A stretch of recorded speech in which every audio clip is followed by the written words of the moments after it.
क्या है ये? धरती के स्वर्ग कश्मीर का आनंद लें नागफनी टूर्स एंड ट्रेवल्स के साथ, जो आपको देते हैं शुद्ध शाकाहारी भोजन। श्रीनगर, गुलमर्ग, पहलगाम, सोनमर्ग आदि के सुंदर स्वर्ग का आनंदमयी टूर आज ही कराएं अपनी बुकिंग। हमारे आचार्य श्री के संबंध में लोगों को यही भ्रम रहता था। एक बहुत बड़े अपने आप को साधक मानते थे, विचारक मानते थे, जो कभी किसी के पास नहीं जाते। उनका एक भगत था जो जैन था, वो आचार्य श्री के प्रति बड़े गुण गाता था। बोले क्या होगा, क्या होगा तुम्हारे महाराज के पास, हम लोग के पास वैभव देखो कितना ठाट बाट है। बोले साहब एक बार चलो। तो वो आ गए और उन्होंने सोचा कि जब जैनियों का इतना बड़ा गुरु है, जब जैनियों के पास इतना वैभव है, तो उनके गुरु के पास तो, जब जैनियों के पास इतना वैभव है, बंगले हैं, गाड़ी हैं, मर्सिडीज हैं, दुकान वैभव है, जब भक्तों के पास इतना, तो भगवान के पास तो इससे ज्यादा ही होना चाहिए। किसी के नौकर के पास ज्यादा हो तो फिर सेठ का अंदाज लगाओ। सेवक के पास जब इतना है तो सेठ के पास कितना होगा, कितना होगा वो कल्पना नहीं कर पाया।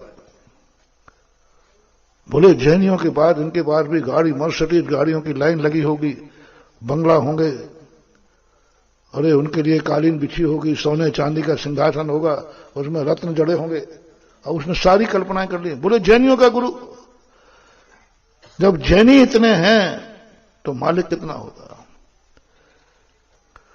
और उस दिन वो भी पूरा, जितनी ताकत थी उन्होंने हार मारा है, सब सोने चांदी की पहनी, अंगूठी मंगूठी पहनी, और उस दिन पूरा कपड़े भी बहुत अच्छे पहन के आए।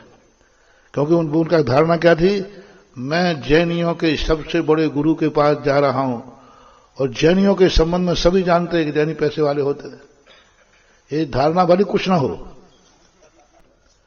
वो आए उस दिन, हम 2-3 महाराज कुंडलपुर के बड़े बाबा की, कुंडलपुर की घटना है, नीचे उतर रहे थे, तो हम 2 महाराज थे आचार्य श्री साथ। पता नहीं आचार्य श्री उस दिन क्या मनोभाव आया, वो आकर कमरे में बैठते थे, कमरे में बढ़िया तखत भी रहता था, चौकी भी रहती थी, पर वो एक बीच में मंदिर पड़ा। बोले अब मेरा यहीं बैठने का मन कर रहा है। बोले यहां तो चौकी होगी। बोले हम नीचे ही बैठ जाते, बिल्कुल ऐसे ही चौकी पर। कुंडलपुर के मंदिर में देसी पत्थर था भर, वो बड़ा बस पीछे लगा के बैठ, मतलब पाटा माटा तो है नहीं। बोले अब यहीं अच्छा लग रहा है, गर्मी का समय था, बैठ गए। बोले हम यहीं बैठते हैं, चौकी यहीं ले, वो पढ़ने का जो था।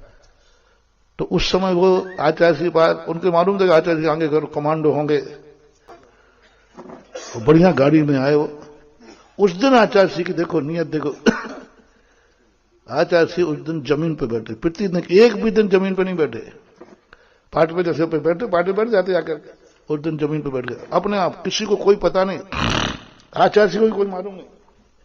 और 2 शिष्य थे, हम दोनों भी चले गए, वो पाटा लें, वो चौकी लेने, दोनों भी चले गए।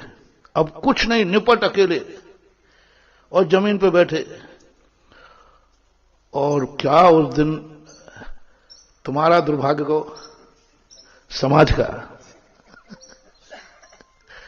कि इतना बड़ा जगत गुरु, विश्व वंदनी, सारे जैनियों का भगवान, और कहां बैठा है। उसी समय वो पता नहीं कहां से, हम लोग दूसरे रास्ते से आए, और वो जो व्यक्ति था वो उनको लेकर के पहुंच गया, उनके साथ चेले चपाटे सब पूरा।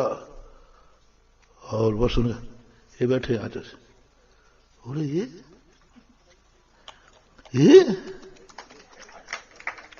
वो एकदम उसको मुंह से कुछ निकल ही ना, वो आंखें फाड़ के, ये जैनियों के विश्वगुरु जमीन पे बैठे, और आजू बाजू देखा तो ना कहीं चेला ना चपाटा ना बॉडीगार्ड, कुछ नहीं।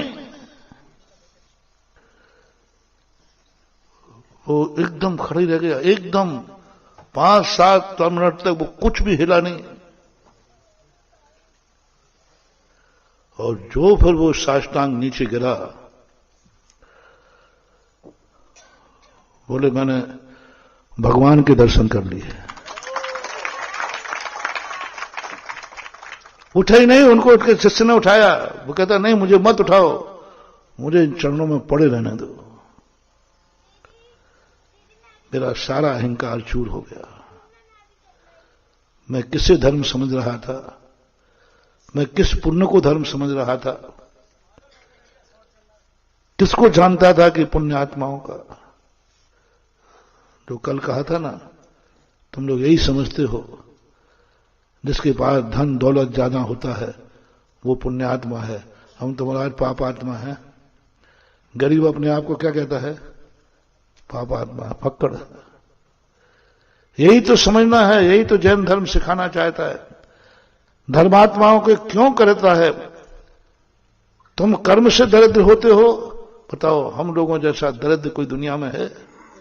संसार में सबसे ज्यादा गरीब आदमी कोई था तो उसका नाम था संत शिरोमणि आचार्य विद्यासागर महाराज।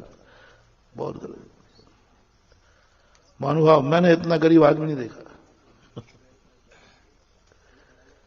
आप उनका हार देख लोगे तो रो पड़ोगे। भिखारी भी ऐसा हार नहीं करता। भिखारी बार और कुछ नहीं हो तो रोटी में नमक तो होगा कि नहीं? बोलो ना, इतना तो होगा। उनकी रोटी में तो वो भी नहीं था।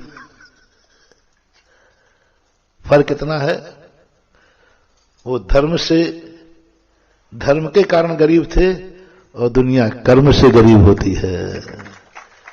कर्म से गरीब होता है तो व्यक्ति दुर्भागा होता है, और धर्म से जब गरीब होता है तो वह सौभाग्यवान होता है।